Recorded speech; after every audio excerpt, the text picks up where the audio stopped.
Bonjour, je suis le pasteur Fatima. Je bénis le Seigneur qui nous accorde ce moment merveilleux de partage. Je veux aussi bénir le Seigneur pour sa servante Laurie Lagrasse qui a eu cette belle vision de la part du Seigneur.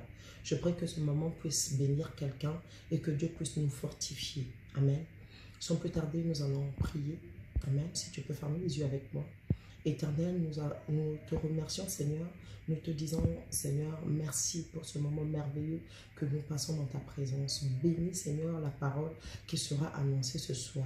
Que moi, je me taise et que toi, tu parles. Que je disparaisse et que toi, tu apparaisses. Je veux qu'il y ait une parole qui sorte de ta bouche pour bénir quelqu'un dans sa maison. Chaque personne qui nous suivra, c'est celui que tu voudras que cette parole arrive. Et que cette parole, Seigneur Père, soit une bénédiction pour ceux qui vont l'écouter. Au nom de Jésus-Christ, Amen. Bien-aimés, sans plus tarder, nous allons aller dans Apocalypse 5, verset 5. Je lis au nom de Jésus. Alors l'un des anciens me dit, ne pleure pas, car le lion de la tribu de Juda, le rejetant de la racine de David, a vaincu pour ouvrir le livre et ses 7 sceaux. Bien-aimés, aujourd'hui, le message que Dieu me met à cœur a pour thème « Ne pleure pas ». Amen. Alors Dieu vient te dire par moi ce soir, toi qui pleurais, peut-être qu'on vient de t'annoncer une mauvaise nouvelle. Peut-être le médecin qui t'a appelé pour te dire que finalement on doit faire l'interruption de ta grossesse. Peut-être que c'est un mauvais résultat que tu as eu ou une mauvaise nouvelle dans un domaine quelqu'un que toi tu connais mieux que moi.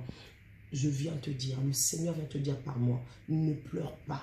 Il faut que tu saches, comme la parole l'a bien décrit, le lion de la tribu de Juda, le rejetant de la racine de David, a vaincu. Bien-aimé, Jésus-Christ a vaincu à la croix pour que toi et moi, nous soyons victorieux dans tous les domaines de notre vie. Alléluia. Bien-aimé, sans plus tarder, je vais lire un deuxième verset qui va vraiment nous fortifier. Amen. Ce verset est marqué dans Actes 7, versets 55 à 56. Si tu as la Bible, tu peux lire avec moi. Je lis encore au nom de Jésus. Mais Étienne, rempli du Saint-Esprit de Dieu, fixa le regard vers le ciel. Bien-aimé, rempli du Saint-Esprit de Dieu. C'est pourquoi tu dois chercher à être un chrétien, une chrétienne qui est toujours remplie de l'Esprit.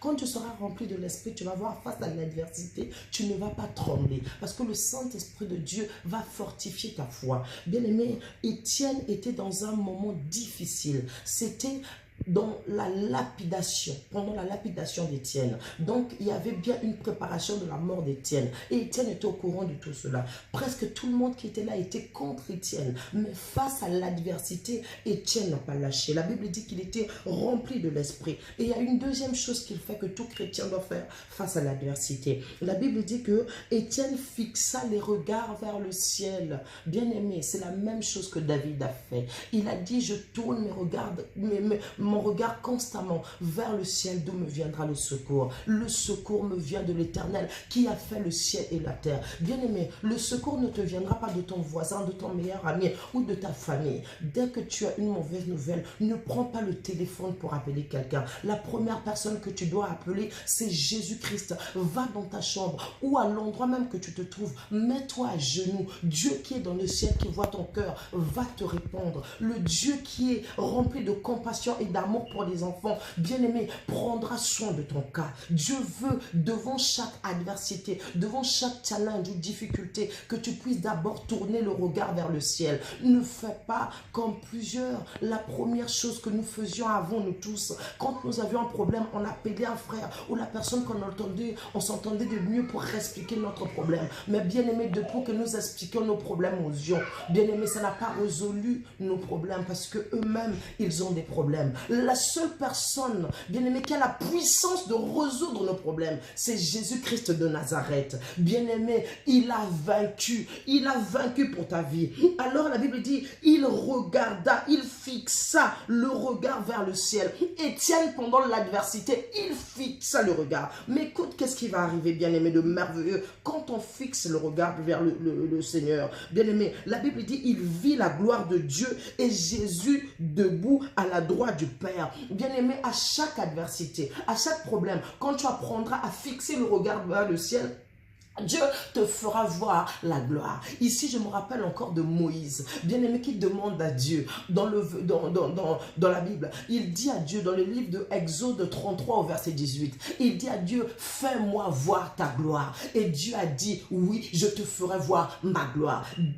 Moïse a demandé à Dieu de lui faire voir la gloire. Parce que lui-même, il savait qu'il ne pouvait rien faire sans Dieu. Il a dit, si tu ne bouges pas avec nous, si tu ne pars pas d'ici avec nous, nous resterons là. Il a dit, fais-moi voir ta gloire. Bien-aimé, toi aussi dans cette situation, tu dois demander à Dieu de te faire voir la gloire. Il n'abandonne pas les siens. La Bible déclare, il a pour toi les projets de bonheur et non de malheur. Il y a une deuxième personne, bien-aimé, c'est Abraham. Sans plus tarder, rapidement, je vais aller dans Genèse 14 au verset 14. Tu vas voir la merveilleuse chose que notre père Abraham, un modèle pour nous, a pu faire. Nous allons dans Genèse 14 au verset 14, que je lis au nom de Jésus. Dès qu'Abraham apprit que son neveu a été fait prisonnier, il arma 318 de ses plus braves serviteurs nés chez lui. Il poursuivit les rois jusqu'à Dan. Il divisa sa troupe pour les attaquer de nuit. Avec ses serviteurs, il les battit et les poursuivit jusqu'à Shoba, qui est au nord. Il ramena toutes les richesses. Il ramena même son neveu Lot avec ses biens ainsi que les femmes et le peuple. Bien-aimé, Abraham, quand il était face à l'adversité, Abraham, quand il a su qu'on avait fait de son neveu Lot prisonnier, il a fait quoi? Il s'est préparé au combat. La Bible dit qu'il s'était préparé. Bien-aimé, face à l'adversité, prépare-toi dans la prière. Bien-aimé, avec la prière, nous gagnons toutes les batailles. C'est pourquoi Dieu nous appelle. Je viens te dire que tu sois un chrétien, une chrétienne à genoux, une combattante dans la prière. Quand tu combats dans la prière, bien-aimé, tu auras toujours la victoire. Bien-aimé, la prière peut changer le cours des choses. La prière peut ramener l'impossible à devenir possible. Bien-aimé, par la prière, nous voyons que dans l'invisible, les choses deviennent visibles. Bien-aimé, la prière est la clé de toutes choses. Face à l'adversité, Dieu te dit, ne pleure pas ma fille, ne pleure pas mon fils. Dieu te demande de tourner le regard vers le ciel, de te mettre à genoux et de prier le Seigneur. Sois un chrétien à genoux devant l'adversité. Dieu connaît ta situation. Aujourd'hui, une parole de consolation pour toi ce soir. Dieu te dit, ne pleure pas.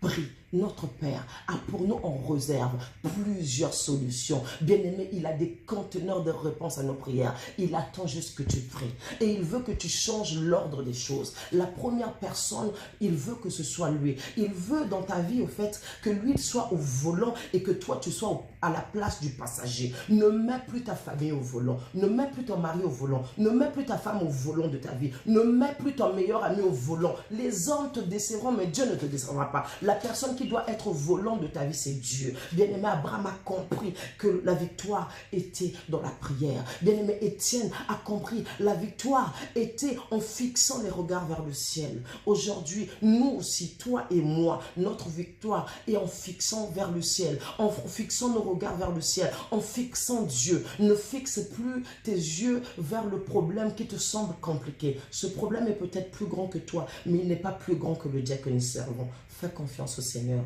Ce soir, il m'envoie te dire, ne pleure pas. Sèche tes larmes. Sèche tes larmes. Sèche tes larmes. Ne pleure plus. Prie. Tout est possible. Ne lâche pas. N'abandonne pas. Même si on t'a annoncé un cancer, Dieu est capable de le détruire. Dieu est capable de te guérir. Même si on t'a annoncé quelque chose d'horrible que je ne connais pas, fixe ton regard vers le Seigneur. Dieu va te